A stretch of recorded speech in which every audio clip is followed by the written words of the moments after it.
Assalamualaikum warahmatullahi wabarakatuh. Selamat malam semuanya teman-teman. Selamat datang kembali di channel kesayangan kita, channel Ilo Ekstrim. Dan pada kesempatan malam ini, kita akan membawakan satu kisah lagi dari Mas Haryo Yudonegoro. Wow, penulis asal Lampung yang keren banget. Ini asli ya. Kisahnya Mas Haryo ini keren-keren banget dan kisah kali ini akan keren banget pokoknya.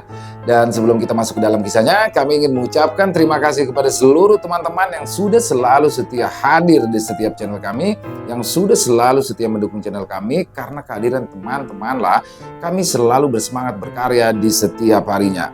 Dan gak pakai lama-lama lagi, langsung aja kita masuk ke dalam kisahnya mode horor.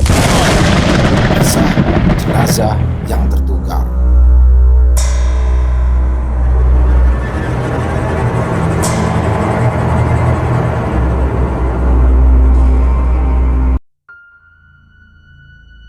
Siang itu, terdengar pengumuman yang disampaikan melalui toa masjid. Berita lelayu. Ayu, putri dari Pak Abdul, meninggal dunia karena kecelakaan. Bus yang ditumpanginya bertabrakan dengan sebuah truk. Seluruh penumpang bus dan sopirnya meninggal dunia, sementara sopir truk beserta kernetnya selamat dan akhirnya kabur melarikan diri. Ayu masih sangat muda. Ia baru saja merayakan kelulusan SMA beberapa minggu yang lalu. Saat itu, Ayu sedang dalam perjalanan pulang setelah mengunjungi kakek dan neneknya di sebuah desa yang berada di pinggir bagian selatan provinsi.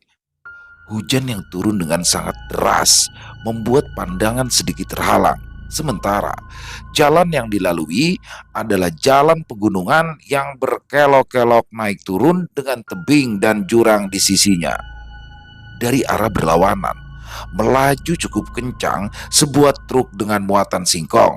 Entah mengantuk ataupun memang jalanan yang licin, truk syarat muatan tersebut terlihat lepas kendali dan oleng sehingga tabrakan tidak bisa dihindari.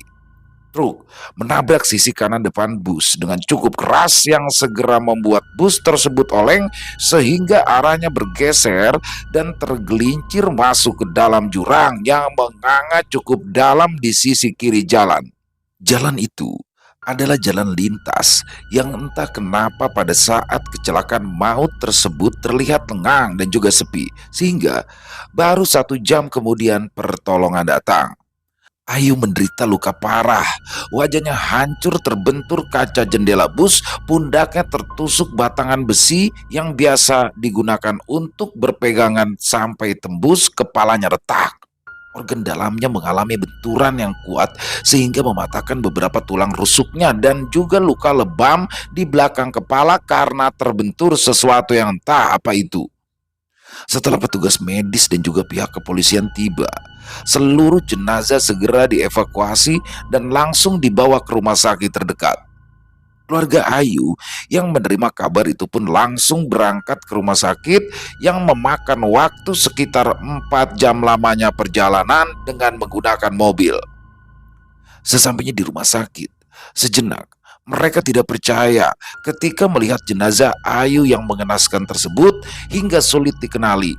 Kemudian melalui keterangan petugas medis dan kenyataan bahwa seluruh penumpang bus meninggal dunia, mereka kemudian bisa diyakinkan bahwa itu adalah jenazah Ayu. Ibu Rahayu dan juga Pak Abdul, juga Rahmat adik Ayu satu-satunya, meluapkan rasa sedih dan kehilangannya itu dengan tangis yang tumpah ruah. Musibah itu terasa sangat berat, apalagi ketika harus menerima kenyataan bahwa anak perempuan mereka kini telah tiada. Setelah mulai bisa menguasai diri, tanpa membuang waktu, jenazah Ayu pun segera dibawa pulang untuk segera diurus dan rencananya akan dimakamkan keesokan paginya. Pukul 9 malam, jenazah sudah sampai di rumah duka. Suasana duka yang diwarnai dengan tangisan dan ratapan kembali pecah, kesedihan keluarga kecil tersebut terasa sangat mendalam. Ayu yang rencananya akan mengikuti ujian masuk perguruan tinggi demi menggapai masa depan yang cerah harus terhenti sampai di situ karena ajal keburu menjemput. Malam semakin larut. Para pelayat mulai bubar pulang ke rumah masing-masing, hanya tersisa beberapa sanak saudara dan juga tetangga yang masih tinggal di situ sekedar untuk menghibur dan juga membacakan ayat-ayat suci Al-Quran. Pagi pun datang dengan sebaris mendung raksasa yang menggantung di langit. Gerimis mulai turun, seakan ikut berbela sungkawa atas kepergian Ayu. Duka itu masih menggelayut tak mau lepas dari wajah ayah, ibu, adik, dan seluruh sanak saudara yang ditinggalkan. Jenazah pun segera dimandikan, lalu dikafani, lalu disalatkan dan kemudian upacara pemberangkatan jenazah dipimpin oleh Pak Lurah didampingi oleh Pak Kaum. Setelah semuanya selesai, jenazah segera diberangkatkan menuju pemakaman desa. Semua berjalan lancar sampai seluruh prosesi pemakaman selesai dan seluruh pelayat dan juga keluarga berduyun pulang meninggalkan pemakaman yang kembali sunyi, meninggalkan sebuah makam baru yang dipenuhi taburan bunga dan gerimis secara perlahan berubah menjadi hujan yang cukup deras. Malamnya, selepas maghrib, keluarga besar menyelenggarakan tahlilan yang dihadiri oleh warga yang datang memenuhi rumah Pak Abdul yang tidak begitu besar. Makanan dan minuman sederhana dihidangkan. Makanan dan minuman tersebut sebagian besar merupakan sumbangan warga dan juga kerabat. Ada yang membawa beras, gula, teh, dan makanan kecil. Rasa solidaritas dan kekeluargaan masih sangat kental di kelurahan tersebut. Oleh karenanya, tanpa diminta, warga pun dengan sigap membantu semampunya entah itu uang, bahan makanan, ataupun tenaga. Tepat sebelum azan Isya berkumandang, tahlilan tersebut selesai dan dilanjutkan esok malam sampai dengan hari ketujuh. Namun, beberapa saat kemudian, sebuah mobil sedan tua diiringi mobil minibus berwarna putih berplat merah memasuki halaman rumah Pak Abdul. Beberapa warga yang hendak pulang atau ke masjid untuk melaksanakan ibadah sholat Isya mengurungkan niatnya. Mereka menghentikan langkahnya. Melihat kedatangan kedua mobil tersebut, nampak beberapa orang keluar dari dalam mobil dan bergegas menemui Pak Abdul. Setelah dipersilakan masuk dan duduk di atas tikar tahlilan yang belum dibereskan, salah seorang dari mereka mulai membuka percakapan. Sebelumnya perkenalkan, nama saya Nengah Kerta dari Kabupaten Tengah, dan sekali lagi kami mohon maaf karena datang tanpa memberi kabar dan bertamu pada saat yang mungkin kurang tepat. Maaf sebelumnya Bapak. Apakah saya betul datang bertamu di kediaman Bapak Abdul? Seorang lelaki parubaya membuka percakapan dengan logat Bali yang terdengar samar, terdengar sangat sopan. "Oh, iya Pak Kerta, saya Abdul. Ada keperluan apa? Bapak serombongan datang kemari," sambut Pak Abdul dengan wajah bertanya-tanya. "Ah, begini Pak, maaf sekali. Bolehkah saya bertanya, apakah benar putri Bapak yang meninggal bernama Nimas Ayu Aprianti yang meninggal pada kecelakaan bus kemarin sore?" Tanya Nengah Kerta dengan tatapan serius. "Wah, iya betul, betul Pak Nengah. Anak saya meninggal dunia dalam kecelakaan tersebut dan sudah dikebumikan tadi pagi," jawab Pak Abdul semakin bingung. Seorang perempuan yang duduk bersimpu di sebelah Nengah Kerta nampak tertunduk dan terisak. Nengah Kerta sesaat memandang perempuan itu sambil mengusap-ngusap pundaknya. "Maaf, beribu-ribu maaf Pak Abdul. Nampaknya telah terjadi sebuah kecelakaan. Yang dimakamkan tadi pagi itu bukanlah anak Bapak," ujar Nengah Kerta dengan lirih dan sangat berhati-hati. Bagai disambar petir, Pak Abdul tersentak kaget setengah mati, mulutnya berkomat kamit mengucapkan istighfar berkali-kali. Apa? Apa maksud Anda? Yang dikuburkan tadi pagi itu jelas anak saya. Masa iya saya tidak bisa mengenali anak saya sendiri? Anda jangan main-main. Kami semua sedang berduka. Sergap Pak Abdul dengan suara yang mulai meninggi. Amarahnya tersulut demi mendengar bahwa yang dimakamkan tadi pagi bukanlah Ayu anaknya. Matanya menatap tajam pada Nengah Kerta agak tergagap meskipun dia sudah menduga bahwa Pak Abdul tidak akan percaya. Yang saya katakan itu benar, Pak. Memang telah terjadi kecelakaan identifikasi. Jenazah putri Bapak telah tertukar dengan jenazah putri saya, Niluh Apriani. Bukankah namanya agak mirip, Pak? Jadi, yang Bapak kuburkan tadi pagi itu adalah jenazah putri saya, bukan putri Bapak. Ujar Nengakerta menjelaskan dengan sabar. Namun, suaranya di sini terdengar sedikit bergetar dan serakara menahan rasa sedih atau mungkin rasa marah. "Ah, mohon maaf Pak Nengah. Saya sendiri belum bisa percaya pada ucapan Bapak. Apa buktinya? Atau siapa saksinya bahwa jenazah mereka benar-benar tertukar?" Timpal Pak Abdul masih dengan intonasi yang tinggi. Tiba-tiba seorang pria yang ada di dalam rombongan tersebut angkat bicara. "Eh, Sebelumnya mohon maaf Pak. Nama saya Supriyadi. Saya adalah petugas medis dari rumah sakit. Memang telah terjadi kesalahan identifikasi Pak.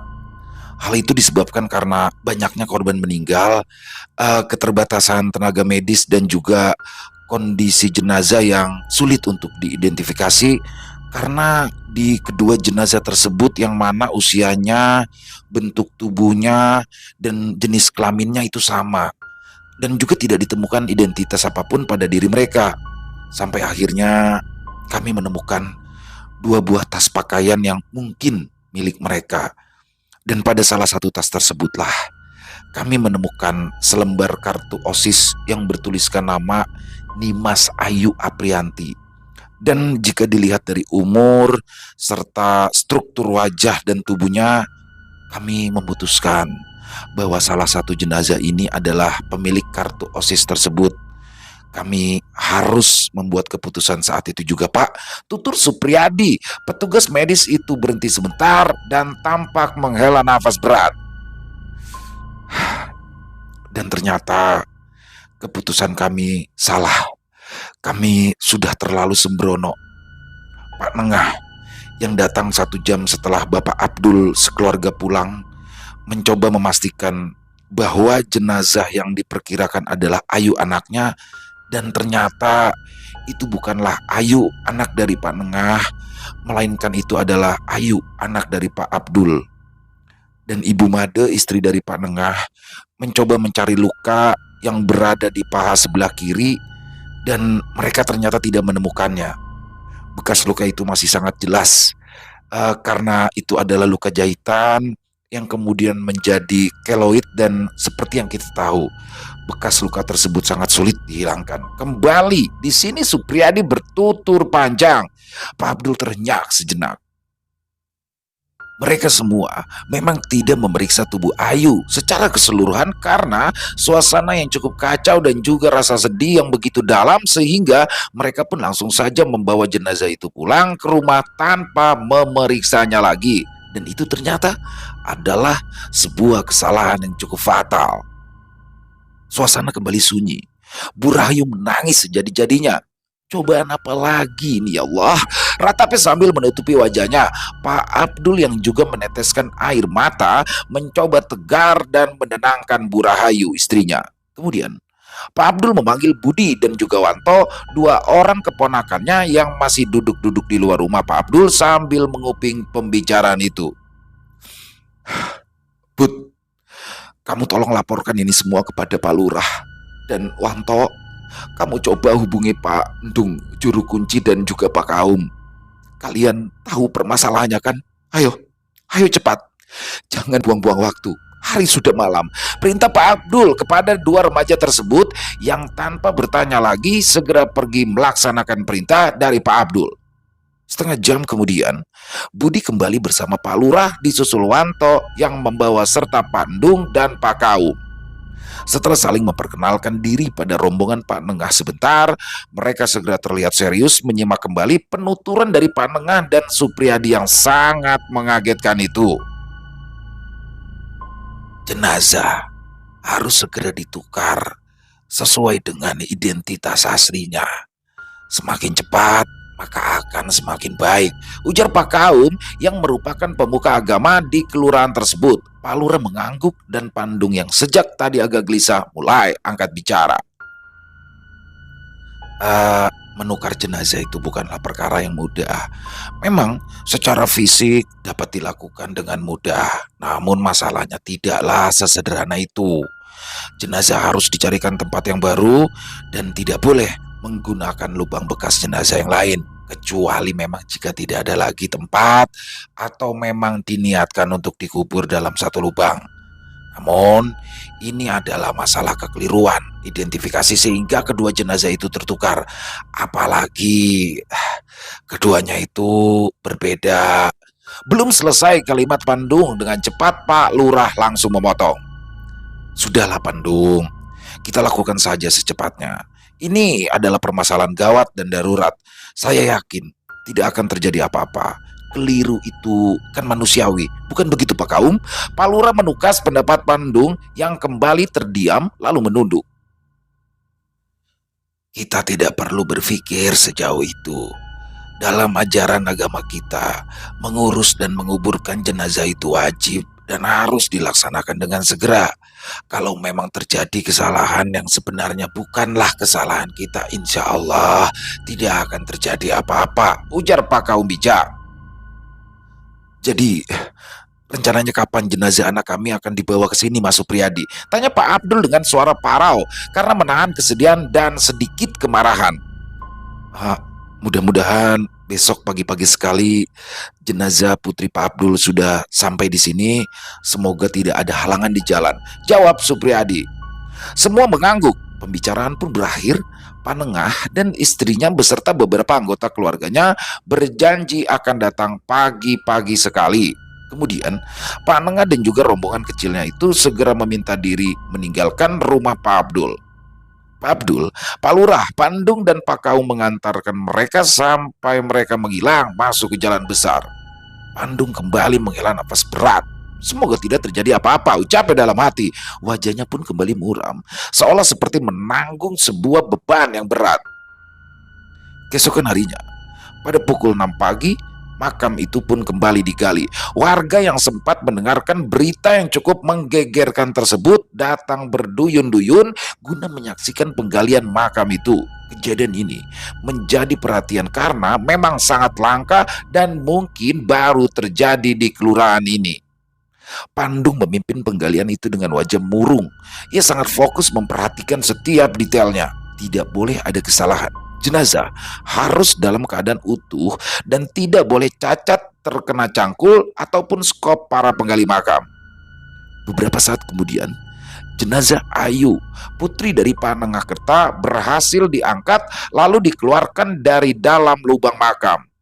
Bu Made, istri Pak Nengah, segera memeriksa paha kiri jenazah itu sebentar dan memang terdapat bekas luka jahitan yang menonjol berwarna coklat tua dan disebut keloid dalam istilah medis. Tangis Bu Made dan juga Pak Nengah pecah.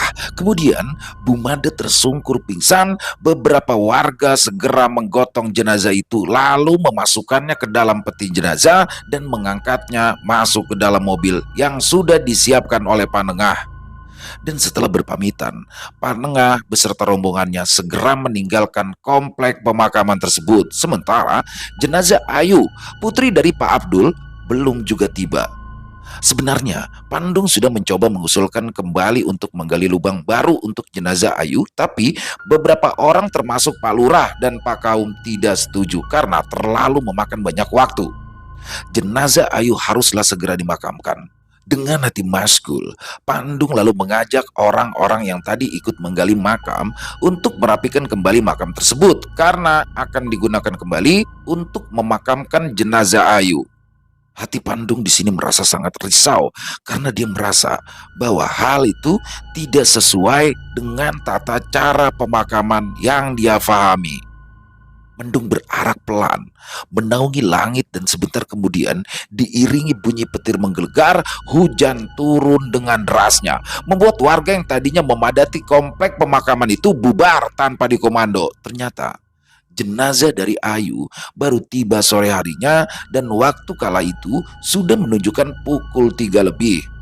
Sopir ambulans beralasan bahwa mobilnya hanya ada satu dan hari ini ada beberapa orang yang menggunakan mobil ambulan tersebut, ditambah lagi ada insiden pecah ban di tengah perjalanan.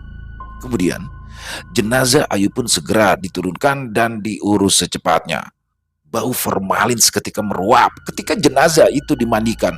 Proses pemandian tidaklah sehikmat kemarin karena memburu waktu. Dan Pak Kaum pun meminta jenazah segera dikuburkan sebelum maghrib tiba. Setelah selesai dimandikan lalu dikafani, beberapa orang segera mensolatkan jenazah tersebut. Lagi-lagi dilakukan dengan terburu-buru.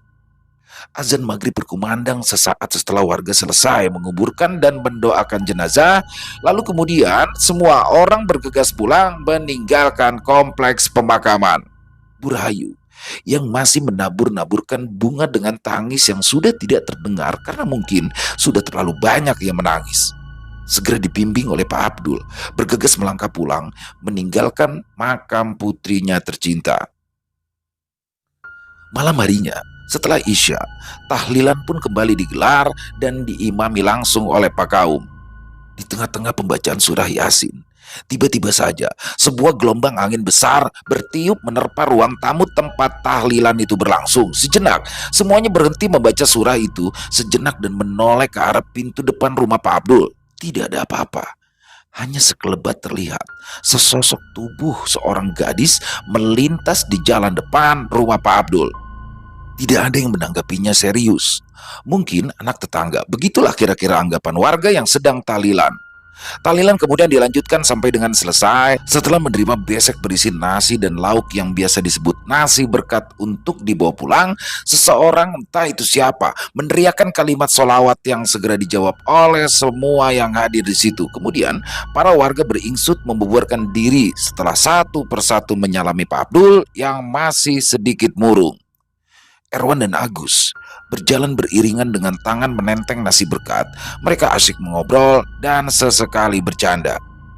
"Wan, kamu tadi sore datang gak pas pemakaman Ayu?" tanya Agus di sela obrolan. "Ya datang lah, momen itu kan momen langka, sayang sekali untuk dilewatkan," jawab Erwan sambil tersenyum. "Emang kenapa sih?" sambung Erwan. "Ya enggak apa-apa sih, ya aneh aja, kok bisa-bisanya jenazah itu sampai tertukar? Terlaluan," ujar Agus menyayangkan peristiwa tersebut. "Ya kalau menurutku sih hal itu bisa saja terjadi. Katanya kan bus yang ditumpangi Ayu itu penuh dan seluruh penumpang dan sopir plus kernetnya itu meninggal dunia. Ya wajar kalau kondisinya jadi kacau balau begitu," sanggah Erwan. "Ya juga sih. Besok kita jadi ke kelurahan gak? Syarat-syaratnya apa aja ya?" "Wah, aku lupa," tanya Agus yang segera mengalihkan pembicaraan. "Alah, kamu kita itu kan lagi bahas jenazah yang tertukar, malah nanya syarat-syarat. Gak usah pakai syarat, cukup bawa KTP aja. Kita itu cuma mau ngurus surat." Kalimat Erwan di sini terputus ketika tiba-tiba saja telinganya mendengar suara orang menangis. Erwan menghentikan langkahnya lalu menajamkan pendengaran.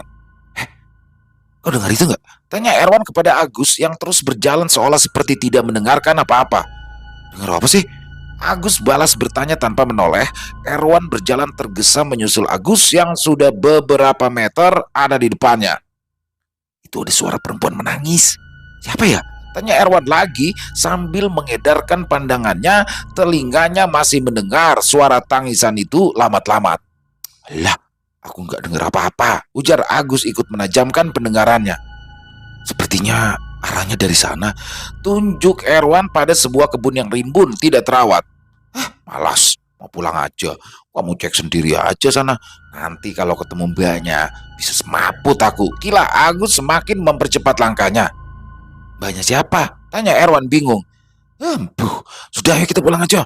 Kalau kamu ngeyel terserah, masa bodoh. Tak tinggal kamu di sini," kata Agus setengah berlari meninggalkan Erwan. Erwan mendadak ketakutan dan ikut berlari menyusul Agus. "Gus, tunggu Gus, jamput, sendalku putus ini," teriak Erwan.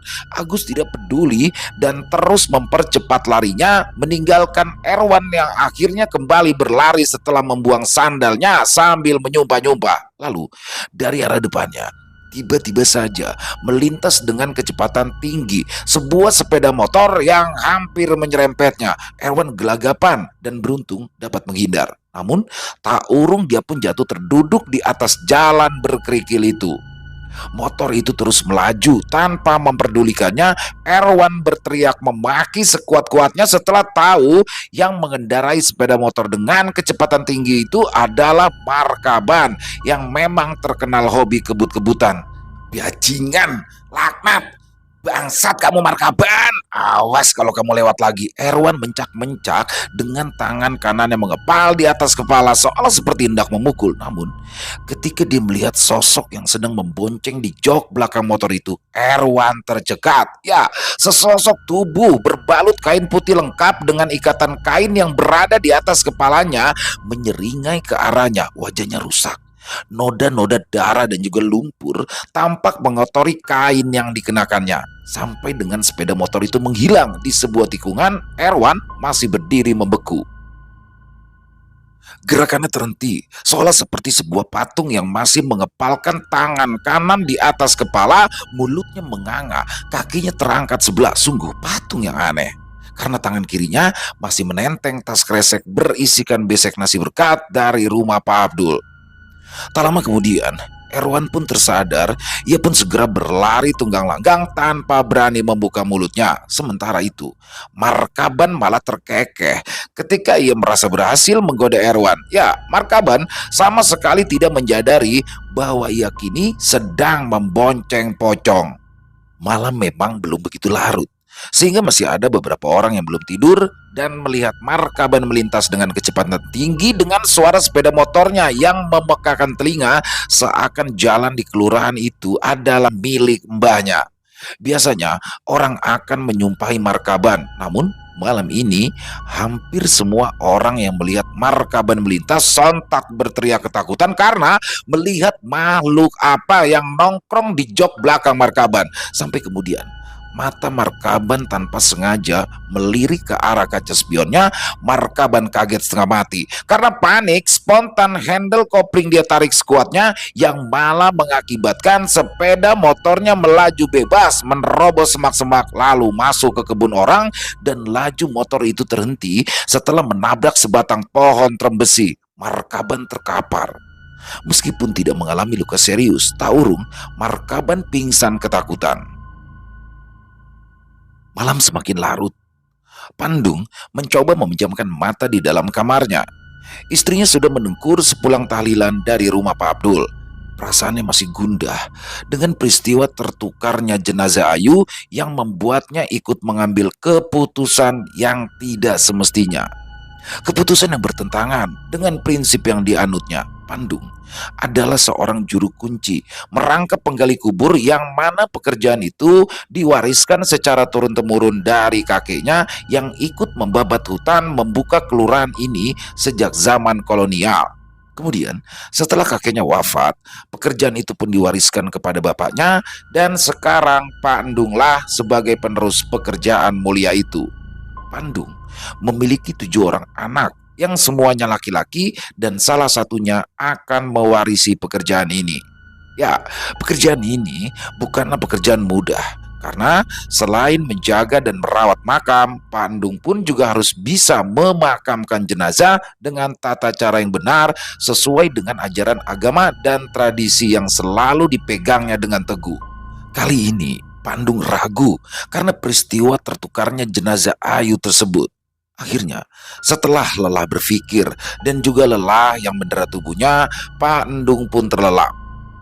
Menjelang dini hari, Pandung tergeragap, bangun dengan keringat yang membasahi tubuhnya. Pandung termangu sejenak memikirkan mimpi yang baru saja dialaminya.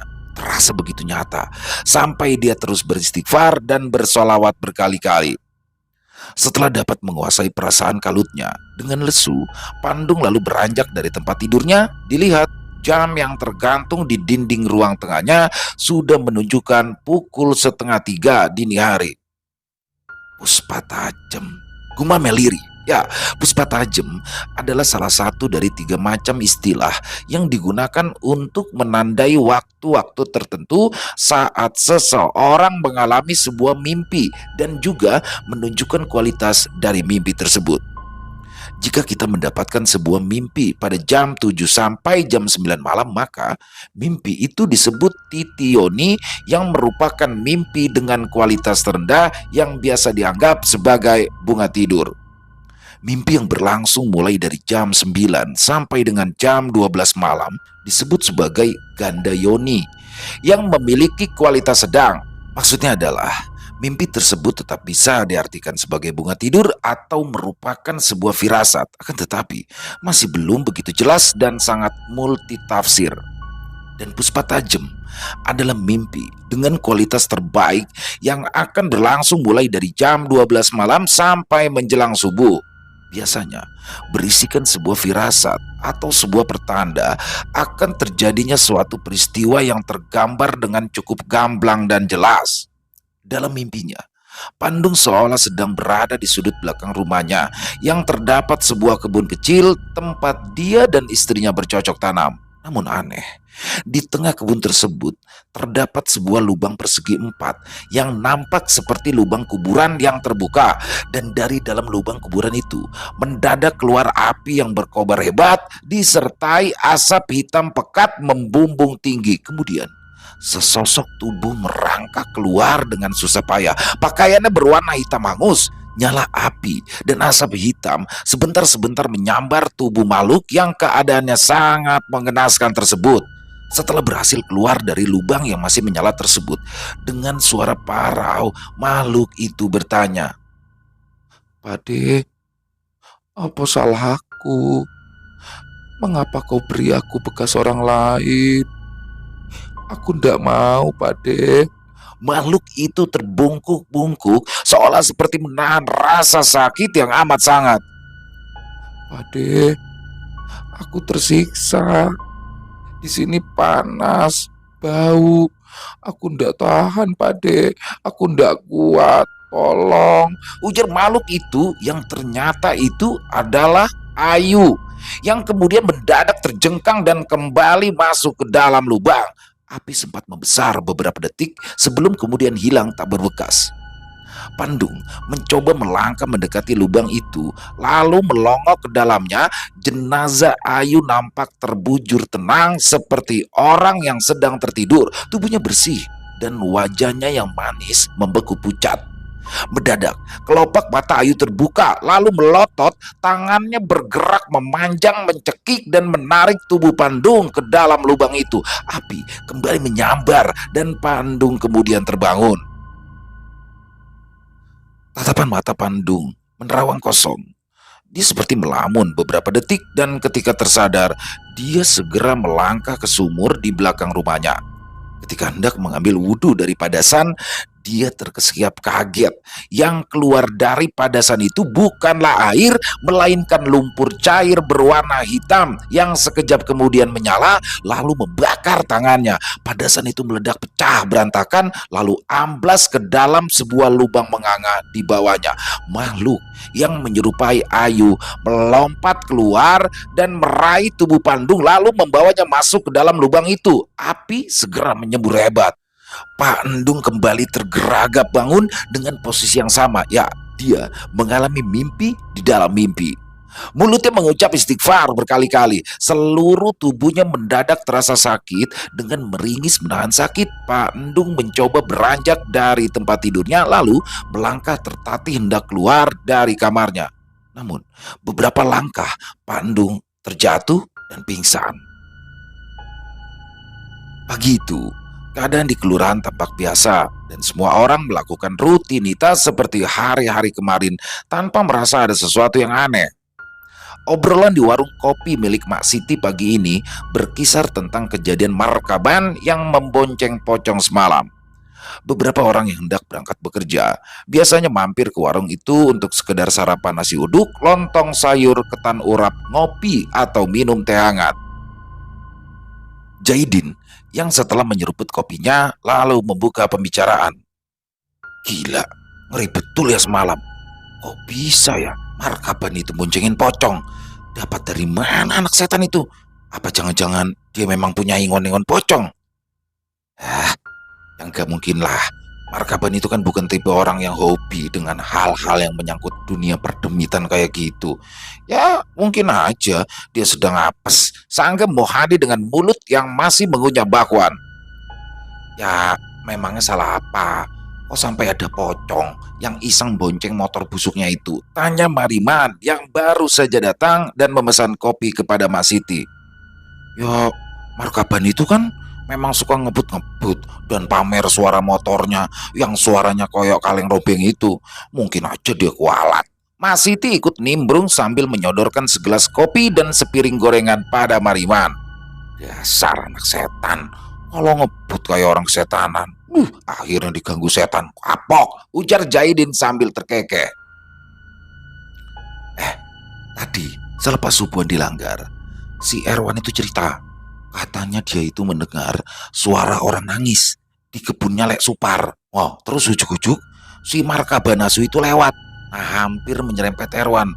Terus si Erwan itu melihat Markaban membonceng pocong itu. Loh, Erwan langsung kabur sifat kuping. Cerita Roman yang dari tadi dia menyimak. Ada apa ya? Kok aku ngerasa aneh? Seumur-umur tinggal di sini belum pernah aku ketemu setan sepotong pun. Lah kok ujuk-ujuk ada pocong bonceng motor? Apa jangan-jangan ini ada hubungannya dengan kejadian kemarin yo? Ujar Mariman sambil meraih tempe mendoan dan segera masuk mulutnya yang menganga seperti goa. Kejadian opo? Tanya Jaidin tidak terlalu antusias. Awang kejadiannya baru kemarin hari kok ya sudah pada lupa. Ujar Mariman santai dan mencoba memancing pertanyaan lagi. Apa sih Man? Tanya Roman tidak sabar. Loh, itu loh yang ketuker kemarin. Bisik Mariman seolah takut didengar orang lain. Walah, anaknya Pak Abdul toh, sambar Jaidin dengan suara cemprengnya. Shh, kamu itu kok nggak teriak sekalian loh Din? Apa sekalian diumumkan pakai tolanggar gitu? Tugas Mariman kesal. Loh ya kamu itu yang aneh. Wong semua orang di sini kan tahu semua. Ngapain pakai bisik-bisik? Tandas Jaidin santai. Ya iya, semua orang memang sudah tahu. Tapi mbok ya pakai etika gitu loh. Udah enak kalau sampai kedengeran Pak Abdul ataupun keluarganya. Sambar Mariman kesal. Ya iya maaf. Ya sudah, memangnya ada hubungan apa? Pocongnya Markaban dengan kejadian ketuker itu. Sambut Jaidin sambil tersenyum meledek. Enggak tahu. Aku itu kan nanya, cuma nanya. Aku nanya karena curiga. Siapa tahu ada hubungannya. Lah, sekarang siapa yang tahu dan bisa menjelaskan? Mariman kembali melontarkan pertanyaan yang membuat semua orang di situ kesal. Kamu itu curiga. Kalau yang dibonceng Markaban itu pocongnya Ayu toh? Tanya Jaidin tiba-tiba karena merasa kesal dengan omongan Mariman yang berbelit-belit. Hus, cangkemmu itu loh, kalau ngomong jangan asal jeplak. Kalian ini pagi-pagi sudah ngerumpi ngalahin mama. Jangan asal ngomong. Tidak boleh ngerasani orang yang sudah meninggal. Almarhumah itu anaknya sangat baik, sopan, dan tidak pernah macem-macem. Wes, jangan jebar fitnah. Tegur Mas Siti yang kesal dengan Jaidin yang memang terkenal suka bicara sembarangan. Wah, habisnya itu Mariman yang mancing-mancing. Ya akhirnya saya kelepasan ngomong, keperucut. Maaf ya Mak. Jaidin mencoba membela diri sambil memandang Mariman yang cengengesan. Masuk, umpat Jaidin dalam hati. Hari itu terasa begitu cepat berlalu. Tahu-tahu sudah malam. Selepas maghrib, warga pun kembali datang ke rumah Pak Abdul untuk melaksanakan tahlilan. Suasana malam ini agak aneh. Sore tadi sebelum maghrib, gerimis disertai angin kencang melanda kelurahan tersebut. Hawa terasa lembab dan gerah, membuat tubuh terasa tidak nyaman. Seperti biasa, tahlilan diimami oleh Pak Kaum dan berlangsung hikmat dan lancar. Seluruh warga yang hadir tampaknya tidak begitu terpengaruh dengan kejadian semalam. Namun malam ini, Pandung tidak terlihat di antara warga yang hadir. Pandung sakit, Pak, ujar Pak Jono ketika Pak Kaum mempertanyakan kehadirannya. Loh, sakit apa toh? Sepertinya semalam masih kelihatan sehat gitu loh, tanya Pak Abdul heran. Belum tahu Pak Dul. Tadi pagi katanya beliau pingsan dekat pintu kamarnya, jawab Jono. Loh, kok bisa? Memangnya Pandung itu punya riwayat serangan jantung apa ya? Ujar Pak Abdul keheranan. Lah, Wong Pandung itu memang sudah termasuk sepuh loh Pak. Mungkin beliau kecapean aja. Besok pagi saya mau ke sana menjenguk keadaannya, kata Pak Kaum sambil menyeruput teh manisnya. Kemudian, dua orang warga keluar dari dapur membawa plastik kresek berisikan besek berkat dan langsung dibagikan kepada warga yang hadir di rumah Pak Abdul. Tidak lupa, Pak Abdul menitipkan beberapa kresek untuk beberapa warga yang tidak hadir termasuk Pandung.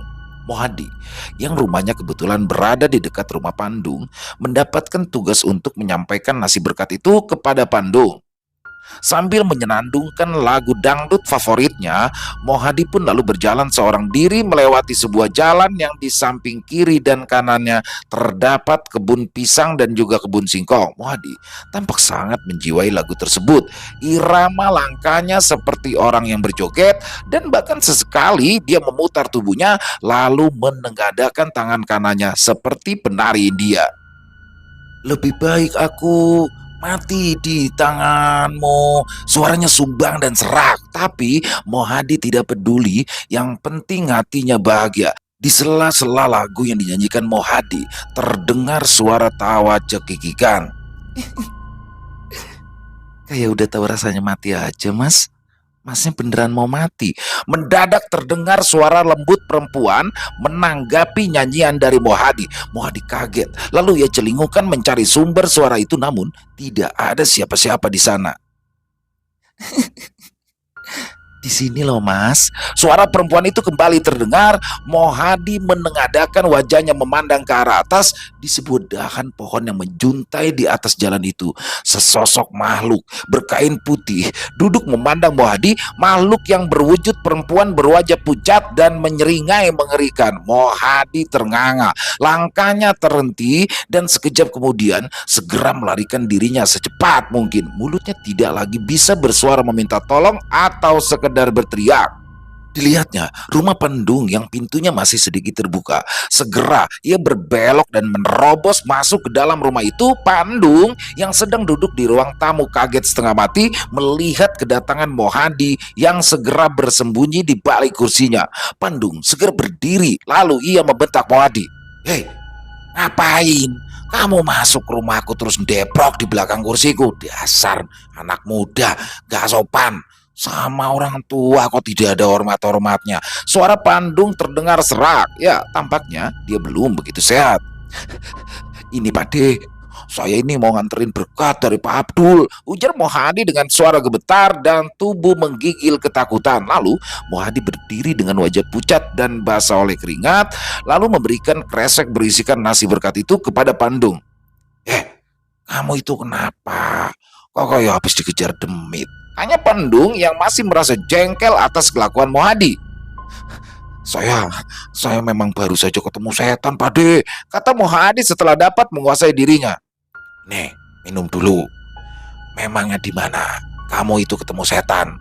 Pandung menuangkan air dari kendi dan memberikannya kepada Mohadi yang langsung menenggaknya sampai habis. Itu Pak De, saya ngeliat pocong duduk di atas dahan pohon mahoni dekat kebunnya Lek Supar, Pak De, ujar Mohadi menjelaskan. Loh, kan cuma 100 meteran dari sini. Masa di sekitar sini ada pocong? Tanya Pandung heran. Lalu ia bergegas berjalan keluar rumah menuju kebun Lek Supar. Matanya menatap tajam, mengawasi pohon mahoni yang sudah berumur sangat tua itu. Lalu kepalanya menggeleng pelan. Gimana Pak De? Ketemu nggak pocongnya? Pandung kembali terlonjak kaget kala melihat Mohadi yang sudah berdiri dekat sekali persis di belakangnya. Ih, ngapain kamu di belakangku? Tanya Pandung jengkel karena ulah Mohadi yang sudah mengagetkannya. Ya saya ikut Pak De, masa saya ditinggal sendirian? Nanti kalau pocong itu tahu-tahu muncul di depan saya gimana? Ujar Mohadi membela diri. Pandung beristighfar beberapa kali. Dasar caedan. Sudah, sana pulang. Umpat Pandung kesal. "Pade, anterin Pade. Takut," kata Mohadi merajuk. "Beh, pulang sendiri sana. Wong sudah kumisan kok masih penakut." "Wah, pulang sana. Aku jamin aman," kata Pandung sedikit membentak dan mengusir Mohadi. Mohadi mengkerut. Ia lalu bergegas berlari pergi meninggalkan tempat itu. Pandung hanya menggelengkan kepala. Di sini kembali Pandung memandangi pohon mahoni itu. "Tenanglah di alammu, Yonduk. Maafkan Pak D yang tidak bisa memberikanmu tempat beristirahat yang layak," ujar Pandung lirih. Wajahnya buram, menyiratkan kesedihan yang dalam. Lalu dengan lesu, Pandung berbalik dan melangkahkan kaki menuju ke rumahnya. Baru beberapa langkah, Pandung tiba-tiba saja berhenti dan menoleh. Hanya terpaut beberapa langkah di belakangnya, berdiri tegak sesosok pocong yang memandang tajam ke arahnya. Wajahnya pucat dan beku. Ya, wajah itu adalah wajah yang sangat dikenalnya. Dia adalah Ayu. Pandung terkesiap dan beristighfar beberapa kali lalu membalas tatapan tajam makhluk yang menyerupai Ayu itu. "Siapa kamu? Kamu bukan Ayu. Tunjukkan wajah aslimu," hardik Pandung tiba-tiba. Sosok pocong yang berwajah mirip Ayu itu lalu melotot dan kemudian berkata lirih, "Aku Ayu, Pade. Apa Pade lupa?" Pandung menatap wajah pocong tersebut. Kali ini matanya menyiratkan kemarahan yang amat sangat. "Kau bukan Ayu. Ayu sudah tenang di alamnya. Kamu hanyalah jin yang meniru wajah Ayu untuk menakut-nakuti warga. Kau adalah jin tukang fitnah suruhan iblis. Dasar setan laknat. Pulang kau ke neraka," bentak Pandung yang hanya sekali tatap langsung tahu bahwa yang berdiri di depannya itu bukanlah Ayu yang sejati. Sosok pocong itu melotot sebentar, kemudian menyeringai, menunjukkan wajahnya yang berubah mengerikan. Wajahnya pucat, matanya melotot merah, dan gigi-giginya berubah hitam dengan tetesan liur yang menjijikan. "Baiklah, kau memang jeli sekali. Aku memang suka menakut-nakuti orang dengan meminjam wajah orang yang sudah mati. Hah? Sekarang, apa maumu?" ujar makhluk itu dengan kalimat menantang. "Tempatmu itu bukan di sini. Kau itu bukan apa-apa. Derajatmu hanyalah makhluk rendahan yang bisanya hanya memfitnah. Pergi, sebelum kubakar kau sampai musnah jin keparat," hardik Pandung yang segera membacakan ayat-ayat suci dengan suara lantang. Tiba-tiba sebuah motor tua melintas pelan dan Pak Kaum yang mengendarai motor tersebut berhenti melihat Pandung yang sedang berdiri tegak di tengah jalan dan tampak marah karena membentak-bentak dengan tangan menunjuk-nunjuk sesuatu di depannya yang belum bisa dilihat oleh Pak Kaum. Pak Kaum merasakan sebuah desiran energi yang berbeda di depan Pandung yang saat ini sedang membacakan ayat-ayat suci dengan lantang. Pak Kaum yang juga memiliki ilmu kasyaf segera merapalkan doa dan mengusap matanya. Terlihatlah dengan jelas Pandung sedang berbicara dengan sesosok pocong yang wajahnya ia kenali. "Dung, jangan tertipu. Dia bukan Ayu," Pak Kaum menegur Pandung dengan suara tegas. "Aku tahu, Mat. Tenang saja.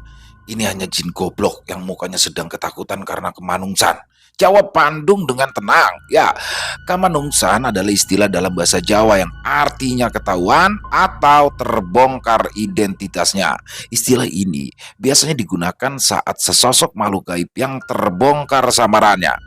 Dan saat terbongkar itulah makhluk gaib tersebut biasanya kehilangan banyak kekuatannya karena memang makhluk gaib rendahan mendapat kekuatan dari cara menipu, memperdayai, menghasut, dan juga rasa ketakutan dari manusia yang diganggunya. Kita lihat saja, Mat. Apa jin goblok ini sanggup menerima seranganku, ujar Pandung yang dengan segera melayangkan tinjunya menghantam wajah pocong tersebut. Ternyata tinju Pandung mampu membuat jin berwujud pocong tersebut terjengkang dengan hidung penyok mengeluarkan darah hitam yang berbau busuk. Pandung mengumpat sambil mengusap-usapkan punggung tangannya ke tanah.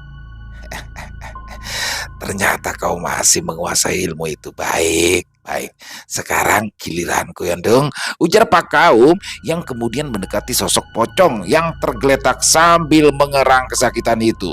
Pak Kaum mengibaskan tangannya dan dari telapak tangan itu mendadak meluncur sebuah gunting besi mirip gunting jahit namun ukurannya lebih besar berwarna hitam mengkilap. Wajah pocong yang sudah pucat itu berubah menjadi kelabu saat melihat gunting besar tersebut. Tubuhnya mencoba bergerak berguling untuk melarikan diri namun terlambat. Pak Kaum sudah mencengkram ikatan kain di atas kepalanya dan segera mengguntingnya. Hanya butuh satu kali guntingan, ikatan kain itu lalu putus terlepas dari kepala makhluk itu. Mendadak, pocong tanpa ikatan kepala itu berubah menjadi kepulan asap hitam yang membumbung ke atas lalu berkumpul memadat menjadi makhluk hitam pekat tanpa wajah dan segera bergerak hendak melarikan diri. Namun Pandung tidak tinggal diam dan membiarkannya pergi begitu saja. Pandung lalu meraih sebongkah batu sebesar kepalan tangan dan sambil berkomat kamit, Pandung memukulkan batu tersebut menghantam tubuh hitam itu bertubi-tubi. Ketika batu itu mengenai kepala, suara seperti tumpukan genting dihantam palu terdengar. Kepala makhluk itu terbelah. Pak Kaum segera membacakan ayat-ayat suci untuk memusnahkan makhluk tersebut. Lalu seperti tersambar petir, makhluk itu terbakar hebat beberapa saat dan berubah menjadi onggokan arang yang segera musnah tertiup angin yang tiba-tiba berhembus kencang.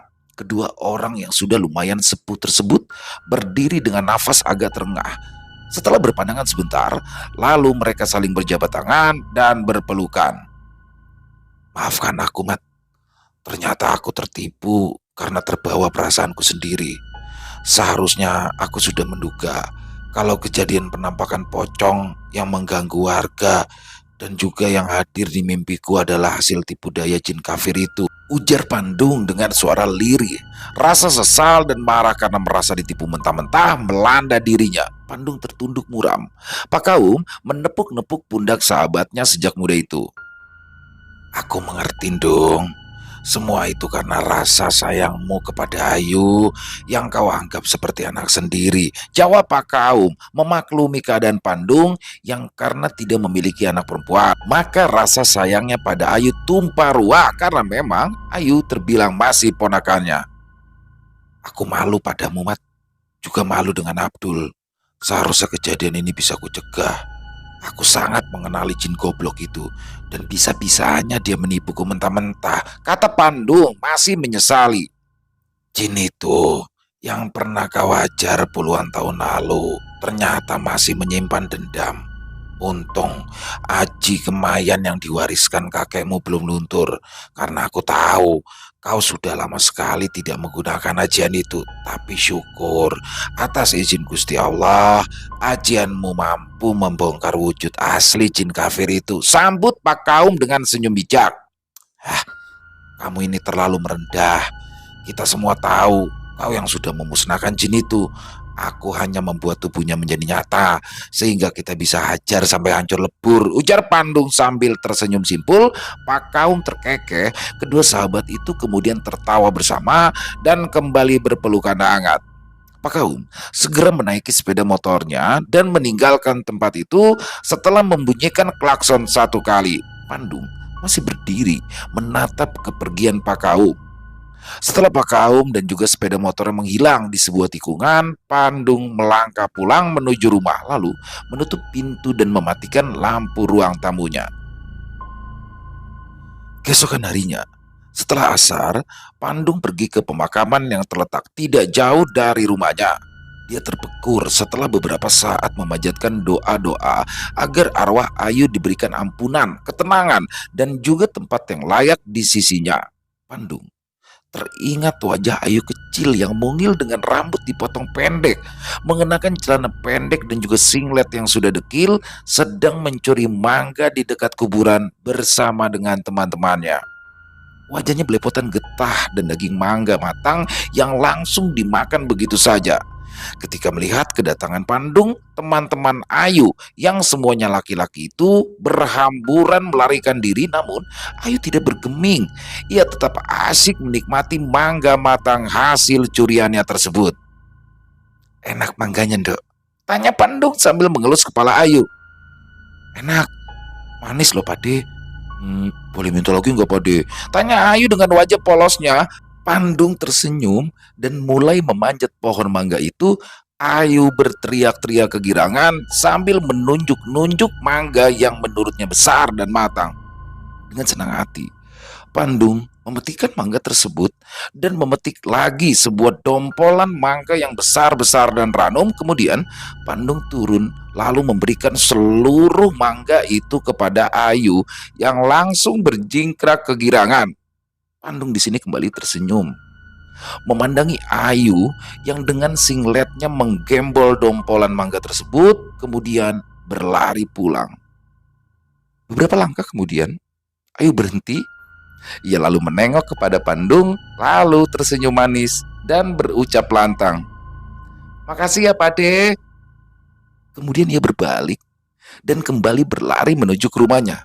Air mata Pandung berlinang mengingat kenangan manis tersebut, namun bibirnya menyonggingkan senyum. Kemudian dia mengelus kepala Nisan seolah seperti sedang mengelus kepala Ayu, gadis kecil pemberani yang berambut pendek seperti laki-laki itu. Selesai. Wow, luar biasa. Luar biasa Mas Haryo Yudonegoro nih. Parah. Ini misterinya dapat, horornya dapat, komedinya ada sedikit dan dapat banget, dan yang pasti parah di endingnya sedih banget dan saya sampai apa ya? Saya ngerasa banget tuh kayak ngelihat Ayu lagi di masa kecilnya, bagaimana sosok Ayu yang pada akhirnya datang. Apa sebenarnya itu hanya bayangan dari ini aja, itu dia datang lagi dalam kondisinya dulu waktu masih kecil pada saat dia meminta mangga. Pokoknya parah, sedih banget, dapat banget. Saya sampai menitikkan air mata ketika membawakannya, dan sekali lagi Mas Haryo overall kisahnya keren banget, dan ini adalah based on true story ya, kisah nyata, dan ini benar-benar terjadi di daerah Lampung ya, di daerah Lampung yang mana kenapa saya pakai dialek Jawa, karena memang di daerah tersebut itu memang sejak zaman kolonial Belanda sudah dihuni oleh orang-orang dari transmigran dari Jawa ya. Jadi sampai saat ini bahasa keseharian mereka adalah bahasa Jawa. Dan mungkin buat teman-teman yang berasal dari Lampung, terutama mungkin sedikit clue-nya dari metro ya, itu mungkin pernah mendengar kisah ini, dan memang seperti itulah kejadiannya. Jadi kalau ada yang bertanya-tanya, kok bisa sih gitu, kok bisa sih terjadi, ya memang terjadi. Dan pada saat itu memang teknologi belum secanggih sekarang, dan dalam keadaan ketika bis itu jatuh dan hancur, penumpangnya juga sudah kondisinya sudah mengenaskan ya, otomatis pakaiannya juga sudah bagaimana. Kebetulan namanya sama, umurnya sama, dan mungkin posturnya hampir mirip, dan namanya di tengah kepanikan gitu, akhirnya ya terjadilah hal itu. Tapi ya ini semoga menjadi pembelajaran untuk kita semua, dan semoga Ayu diberikan ketenangan di alam sana. Amin amin ya robbal alamin. Mas Haryo ditunggu lagi kisah-kisah serunya, terutama kisah Pedro. Ditunggu lagi nih pokoknya untuk Mas Haryo ya. Dan buat teman-teman, semoga kisah barusan bisa menghibur teman-teman semua, khususnya para pecinta penikmat horor misteri, lebih khususnya lagi kepada subscriber dari channel Ilo Extreme. Dan buat yang punya komentar lain ya, silakan bisa dituliskan di dalam kolom komentar, ataupun hanya sekedar saling menyapa. Insya Allah kami akan membalasnya satu persatu. Buat yang suka dengan videonya, bisa diklik tombol like-nya, tombol jempolnya, atau boleh juga dong di-share link videonya ke teman-teman yang lain agar juga ikut terhibur. Buat yang belum subscribe, yuk diklik tombol merah subscribe. Jangan lupa lonceng notifikasinya dinyalakan agar teman-teman semua selalu mendapatkan notifikasi dari konten-konten yang akan kami upload selanjutnya. Untuk channel Ilo Extreme ini kami upload setiap harinya setiap jam 7 malam waktu Indonesia bagian Barat. Buat teman-teman mungkin yang punya kisah horor misteri ya, yang diangkat dari kisah nyata yang berdasarkan pengalaman pribadi itu bisa diri sendiri, keluarga, ataupun teman-teman, apabila mungkin berkenan dibawakan di channel kami, bisa mengirimkan kisahnya ke nomor telepon yang ada di sini, dan bebas ya, dalam bentuk tulisan boleh, dalam bentuk audio atau voice note boleh, senyamannya teman-teman aja. Dan buat yang sudah mengirimkan kisah, kami ucapkan terima kasih.